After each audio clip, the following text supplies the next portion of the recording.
તો જય માતાજી, જય શ્રી કૃષ્ણ। ભરેલા ભીંડાનું શાક બનાવવા માટે મેં પહેલાં તેલ ગરમ થઈ ગયું હતું। તેલની અંદર આપણે નાખી હિંગ, હળદર અને ભીંડામાં કાપા મારીને નાખી દીધો તો વચ્ચેથી કાપો મારી દીધો તો પછી એમાં સ્વાદ અનુસાર નમક નાખ્યું, સિંગનો ભૂકો નાખ્યો, પછી સારી રીતના એને ચડવા દીધું।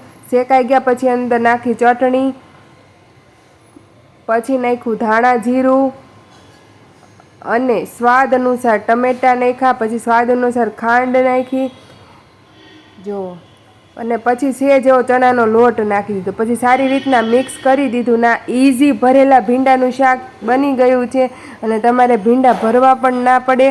પછી શેકાઈ જાય સારી રીતના, તેલ થોડુંક ઉપર આવી જાય, પછી સારી રીતના શેકાઈ જાય, પછી અંદર પાણી થોડુંક એવું નાખી દેવાનું। જો પાણી નાખ્યા બાદ ઢાંકી દેવાનું, એટલે આ સારી રીતના ચડી ગયું છે, તમારું ભરેલા ભીંડાનું શાક તૈયાર થઈ ગયું છે। તો પ્લીઝ તમને મારું ભરેલા ભીંડાનું શાકની રેસીપી ગમી હોય તો પ્લીઝ લાઇક, સબસ્ક્રાઈબ અને શેર જરૂર કરજો। આ ઇઝી છે, તમે એકવાર જરૂર ટ્રાય કરજો બનાવવાની।